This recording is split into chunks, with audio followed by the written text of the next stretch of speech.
Hello, it's me again.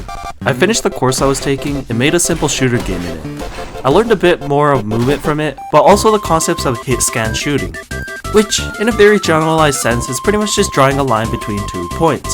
One point is the character viewport's location, and the other is just that, but also adding the viewport's rotation vector multiplied by a scalar, where the scalar is just the maximum range for the character. Now, I tried visualizing this, but since this line is always going to be perpendicular to the viewport, even if I draw a debug line, you can't really see it. So I drew a camera as well as ejecting myself from the character, so it's a little bit more clear. Now, one thing you might notice is that the bullet's trajectory don't actually start from the gun's barrel. In fact, in a lot of shooter games, the bullets don't actually emerge from the player's gun, but rather than the player's viewport. Now, there's actually various reasons to why many video games would do this, but since that would make this a video really long, just in general, is because that's what often makes the game seem more natural to the player. Now, to compensate this, what games would normally do is just put a simple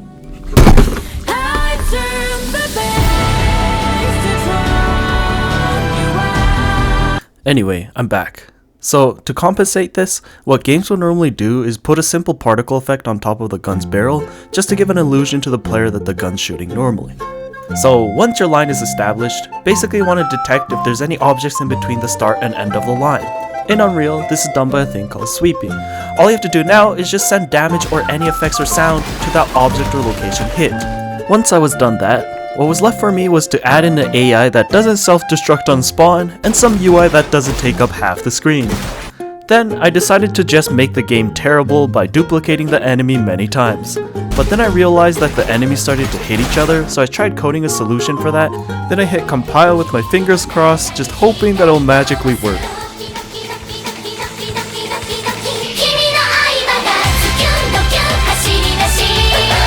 So obviously that didn't work. I figured that my engine crashed due to me trying to access a null pointer, and the reason why it was null to begin with was just because my code was awful. So after fixing that all up, it was time to playtest.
That's all I have for now. I originally had planned for a bit more for this video, but I also just wanted to keep this short, so I think I'll end it here.